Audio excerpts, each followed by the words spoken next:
En JDR, la star c'est le groupe d'aventuriers, donc je vais vous présenter les membres qui composent l'équipe de notre campagne du Dragon Sombre. Et nous commençons par Lustig Panflûte, un satyre et c'est le barde de notre groupe. Il est assez jeune, au poil frisé et au sourire malicieux. Passionné par la musique et la richesse en général, il a déjà beaucoup voyagé et est souvent comparé à l'un des plus grands musiciens du royaume, Vladimir le Pipoteur. Son plus gros défaut, c'est sa sournoiserie et son égoïsme sur lequel il essaye de travailler parce que ça lui a apporté de nombreux problèmes qu'il cherche encore à fuir.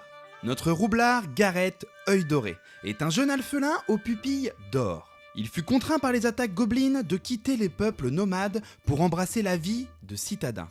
Il a fait la rencontre de Lilo, un alphelin au borsalino gris qui lui a appris toutes les ficelles du métier pour survivre sans un sou. La naïveté et la gentillesse de Gareth n'a d'égal que sa capacité à s'attirer des ennuis.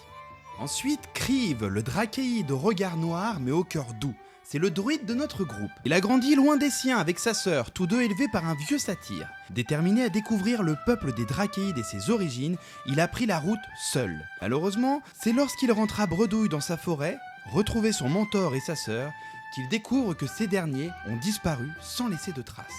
Yoldor Barbedouce, c'est un nain à la barbe rousse, douce et soyeuse, qui a dédié sa vie à la forge. Toutefois, c'est à la mort de son grand frère pendant les invasions orques qu'il se sent contraint de prendre les armes en sa mémoire et de voyager pour devenir lui-même un grand guerrier. Cependant, notre maître nain n'a qu'un seul credo, c'est s'il y a un marteau et une enclume, le combat attendra. Et enfin, Tac Tac, la gobeline barbare, aux mèches roses et au visage délicat qui lui a valu d'être rejetée par ses congénères. En plus de son extrême gentillesse et son altruisme, elle garde cependant un fort caractère et voyage dans le but de se trouver des camarades qui l'acceptent pour ce qu'elle est. Et surtout, elle ne lâche pas Gareth d'une semelle, car selon elle, il lui en doit une.